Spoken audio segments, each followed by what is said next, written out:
So, in this segment, we're going to be talking about how the government has wasted almost £7 billion, that's £6.75 billion, on PPE that was overpriced and some of it can never be used. So, the government has amassed 32 billion items of PPE at a stockpile that's cost £6.75 billion. Much of this PPE will never be deployed because it will pass its use by dates.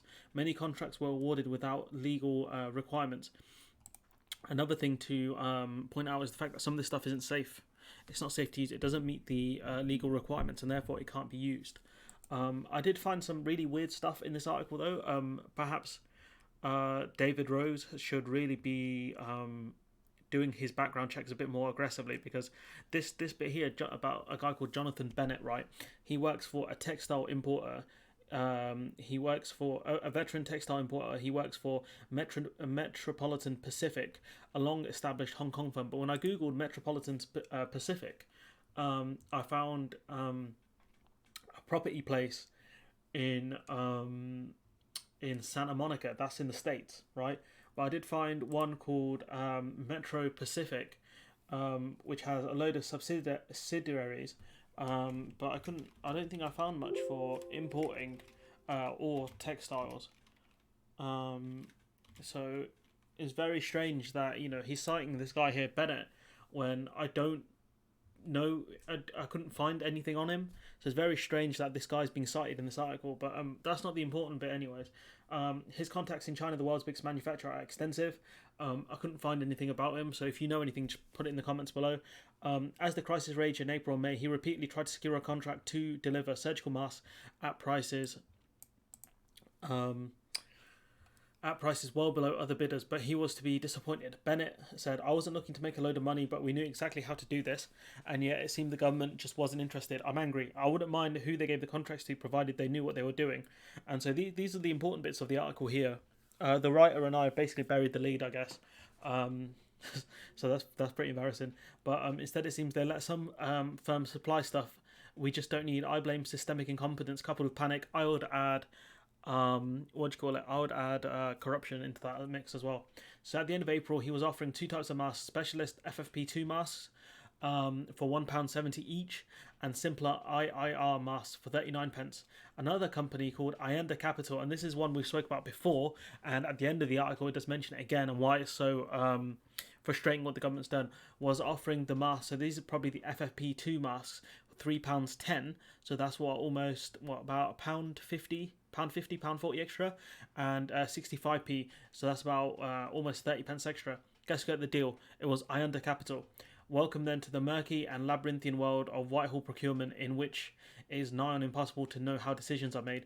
So inefficient has the government been in purchasing PPE that, according to its own figures, it has amassed a stockpile of 32 billion items purchased at a cost of 6.75 billion and rising. And these 32 items are like what one pair of gloves counts as two, that sort of stuff. So the stockpile equates to more than 7 times as much has been distributed to the NHS and care homes in England since the start of the pandemic. But isn't that good planning by bureaucracy caught short in the early stages of the pandemic? Not quite. So according to, I can never remember how to pronounce his name, Jolyon Monkham, he's pretty good at his job though, of the Good Law Project, which tries to enforce accountability through the courts. Much of the PPE stockpile will never be deployed because it will pass its use-by dates. There are big questions over the government's apparent panic-stricken approach to procurement, sparking judicial reviews and calls from politicians for the award of some of these deals to the subject of public inquiry. Many of these contracts were awarded without usual legal requirements for competitive tendering. Some leaked documents suggest were won by firms designated as VIP bidders, meaning they bypass layers of scrutiny. Our investigation reveals the Department of Health and Social Care (DHSC) admits that even if the current exceptional demand continues until the start of March, there would be still 30 billion items of the stockpile left over. Many of the 400 officials in the PPE sourcing unit had never worked in medical procurement before and were led by specialists in human resource management, so that doesn't make sense. They were told they could pay up to 20% above their official benchmark price without asking questions, so they could pay well over market value for this stuff without questions being asked. Contracts worth hundreds of millions were awarded to tiny firms and startups, while more experienced suppliers were offering lower prices with buffed. And this is where the corruption comes in, where you've got a load of offshore companies that deal with other things like pest control, property, and that sort of stuff. Here, what had happened was they were given contracts when renowned companies and companies that could actually source stuff properly and knew what they were doing were rebuffed. And that's something we'll talk about in a minute, where literally the country had the PPE in the warehouses, right? But that PPE was sold off to EU countries because the government weren't buying them, and these warehouses probably wanted to get rid of their stock, so they sold them off, which is stunning. It's stunning, to be honest, that we had the PPE in the country and it wasn't brought off these companies. How do you manage to do that? I don't understand. The Good Law Project is challenging some of these contracts through judicial review. As the Mail revealed last week, it is also taking action over contracts awarded to boost Boris Johnson's operational moonshot project. So even the Mail seemed to be getting in on the legal action.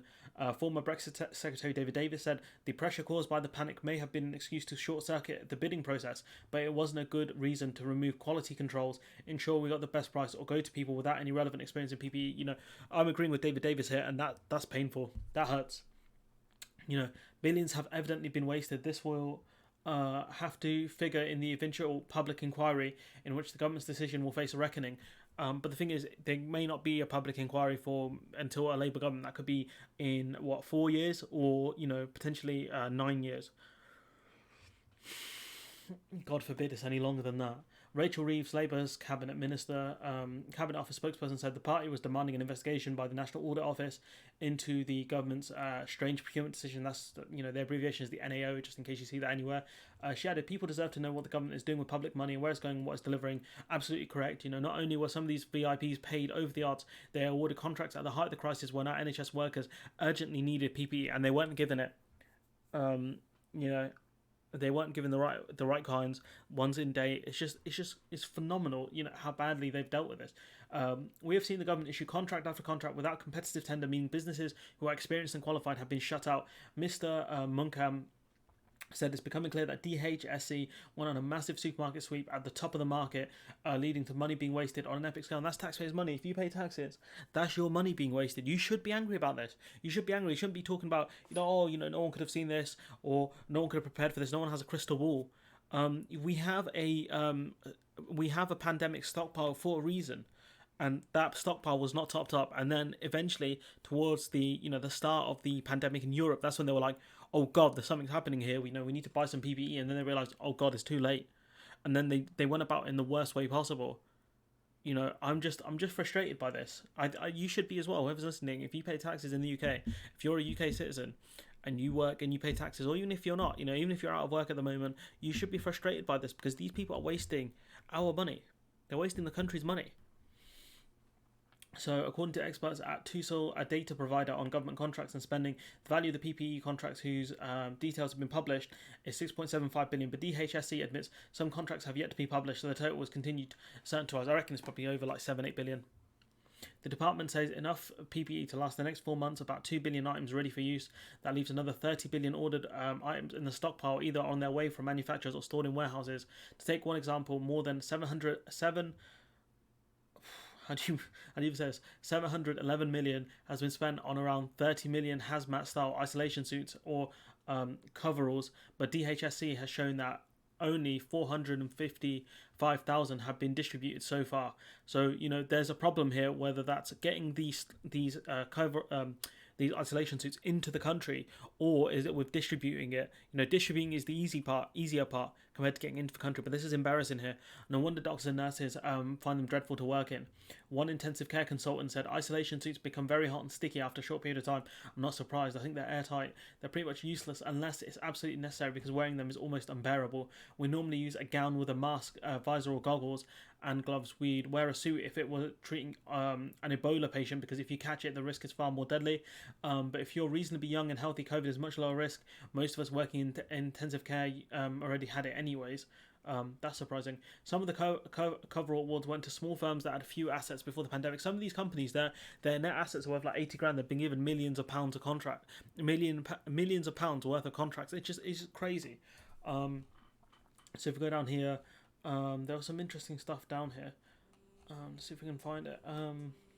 So one checklist says if bidder suggests prices up 25% higher than the benchmark, so that's the government set benchmark, no questions had to be asked. Only if the variation was greater and there was an explanation, they'd be like, oh yeah, we need to make profit. And the government's like, cool. Other documents describe some providers as VIP, suggesting they should be given their own VIP routes.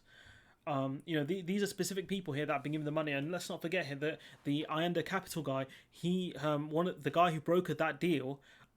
He used to work for Liz Truss. He was a trade advisor for Liz Truss. It's very dodgy what's going on here.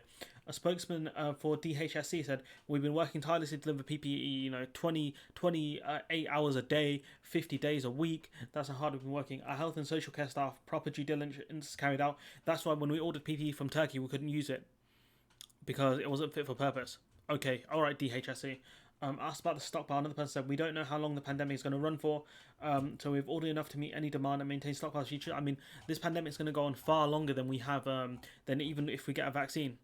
So, there's that. And also, we'll go back to that story I was referencing earlier. So here, this is last night. So this is from April.